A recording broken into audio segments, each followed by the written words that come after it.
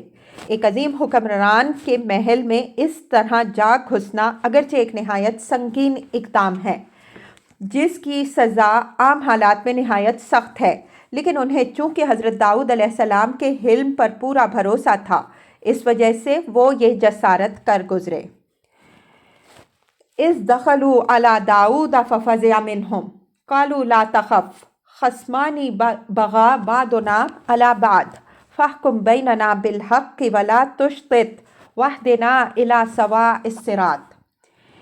ان کے اس طرح داخل ہونے سے حضرت داؤد علیہ السلام پر گھبراہٹ طاری ہونا ایک امر فطری تھا، چنانچہ وہ گھبرائے کہ شاید ڈاکو یا ان کے دشمن پہرہ داروں کی نظر بچا کر محل کے اندر گھس آئے ہیں، لیکن داخل ہونے والوں نے ان کو اطمینان دلایا کہ ہم دشمن نہیں ہیں، اس وجہ سے آپ کوئی اندیشہ نہ کریں، بلکہ ہم ایک مقدمہ کے دونوں فریق ہیں، ہم میں سے ایک نے دوسرے پر تعدی کی ہے، تو آپ ہمارے درمیان انصاف کے ساتھ فیصلہ کر دیجئے، اور فیصلہ میں کوئی طرفداری اور ناانصافی نہ کیجئے، بلکہ ہماری رہنمائی عدل کی صراط مستقیم کی طرف کیجئے۔ اگرچہ ان لوگوں کی مداخلت بالکل ناوقت تھی، اور اس کے لیے انہوں نے جو طریقہ اختیار کیا وہ بھی نہایت بھونڈا اختیار کیا۔ گفتگو کا انداز، جیسا کہ لا تشتت کے لفظ سے ظاہر ہے، نہایت ناشائستہ تھا، لیکن وہ اپنے حکمران کے مزاج سے اچھی طرح آشنا تھے۔ وہ جانتے تھے کہ خواہ کتنے ہی غلط طریقہ سے اور کتنے ہی ناوقت ہم حضرت داؤد علیہ السلام کے پاس پہنچیں، لیکن ہم پہنچ گئے، اور ان کے علم میں یہ بات آ گئی کہ ہم طلب انصاف کے لیے آئے ہیں، تو وہ ہماری جسارتوں سے درگزر کرتے ہوئے اسی وقت ہمارے جھگڑے کا فیصلہ کر دیں گے۔ چنانچہ ان کی یہ توقع 100% پوری ہوئی۔ حضرت داؤد علیہ السلام کو جب اطمینان ہو گیا کہ یہ لوگ مقدمے کے لیے آئے ہیں، تو وہ اسی وقت اس کے فیصلے کی طرف متوجہ ہو گئے، اور ان کی ان جسارتوں کا انہوں نے کوئی نوٹس نہیں لیا جس کے وہ مرتکب ہوئے تھے۔ حضرت عمر رضی اللہ عنہ کے حالات زندگی پڑھیے تو معلوم ہوگا کہ ٹھیک یہی حال ان کا بھی تھا۔ ان کا دروازہ حاجت مندوں کے لیے کسی وقت بھی بند نہیں ہوتا تھا۔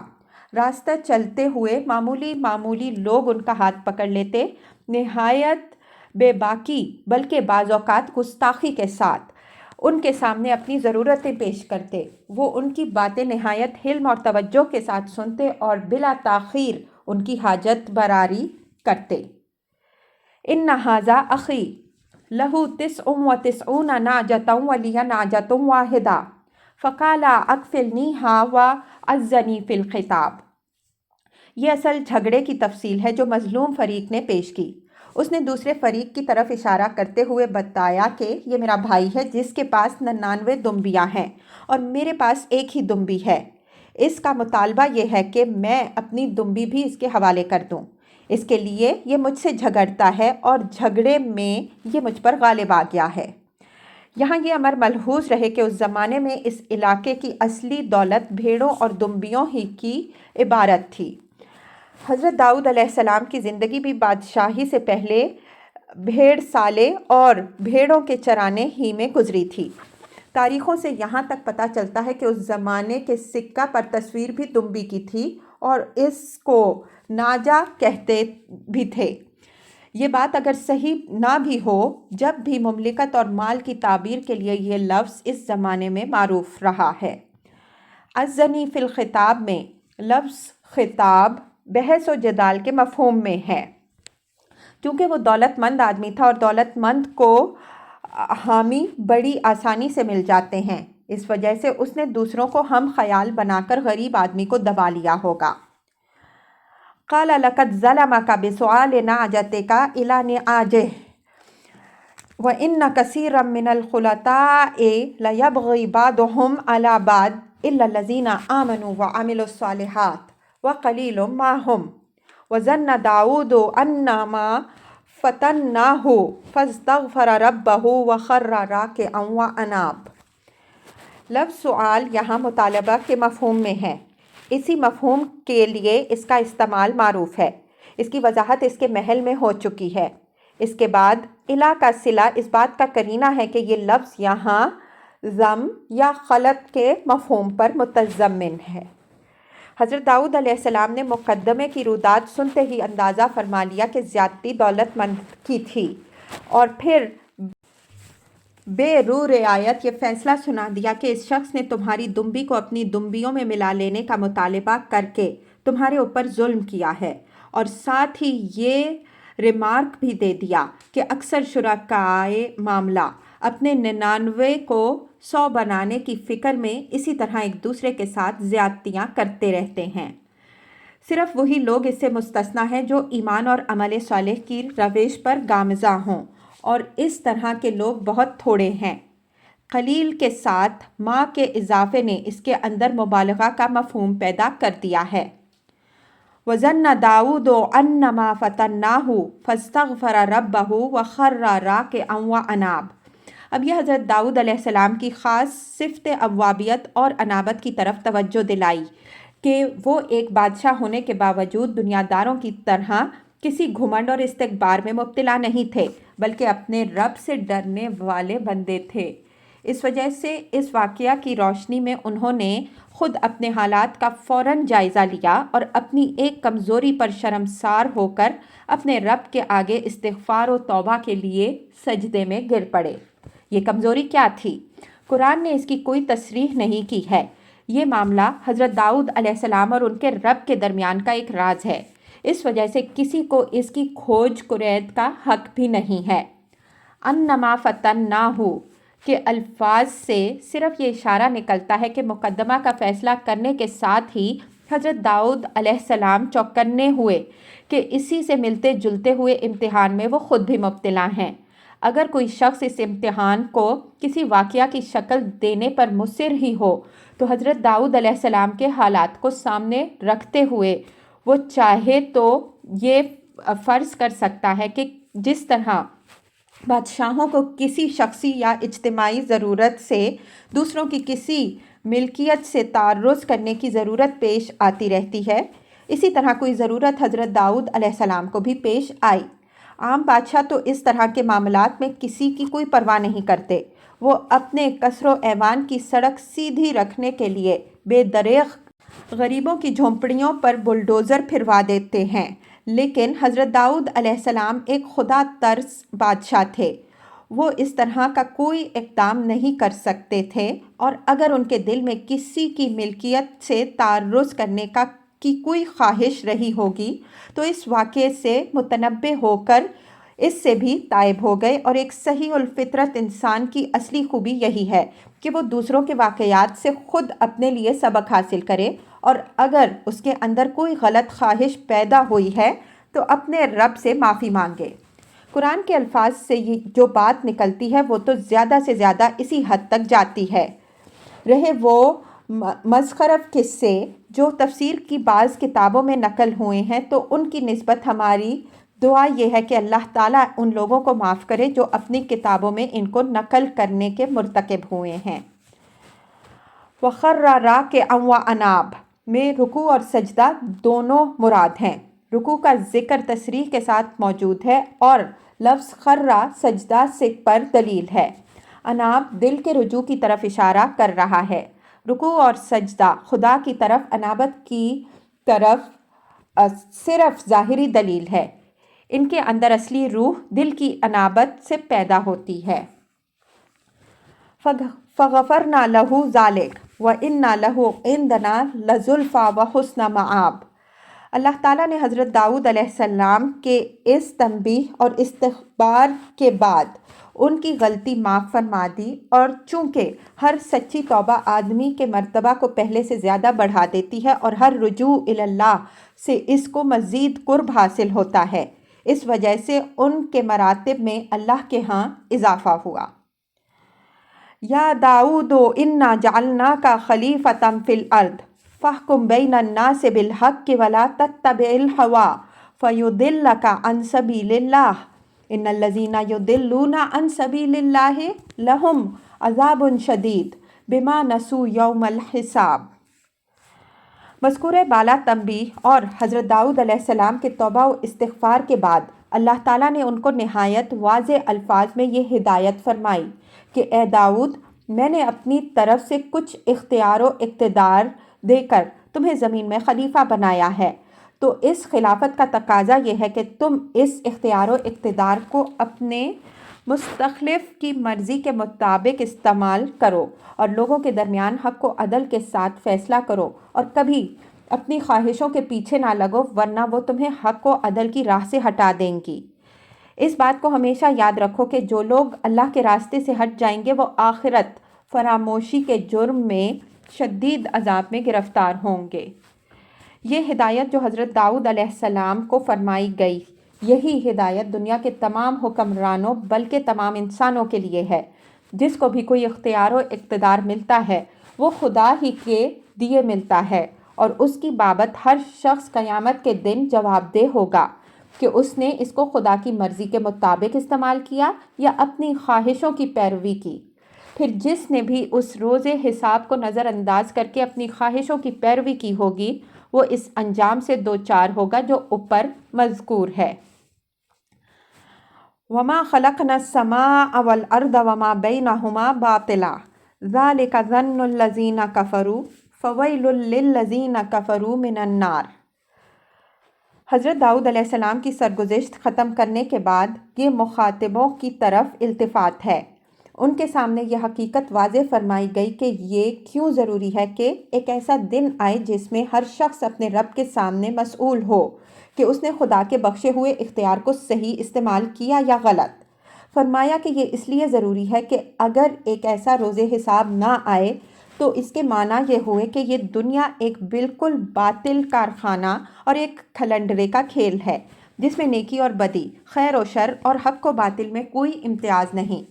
فرمایا کہ ہم نے اس دنیا کو باطل نہیں پیدا کیا بلکہ حق کے ساتھ پیدا کیا، اور اس حق کے ظہور کے لیے قیامت کا دن مقرر کیا ہے جس میں ہر شخص اپنی نیکی کا صلہ پائے گا، اور جس نے بدی کمائی کی ہوگی وہ اس کی سزا بھگتے گا۔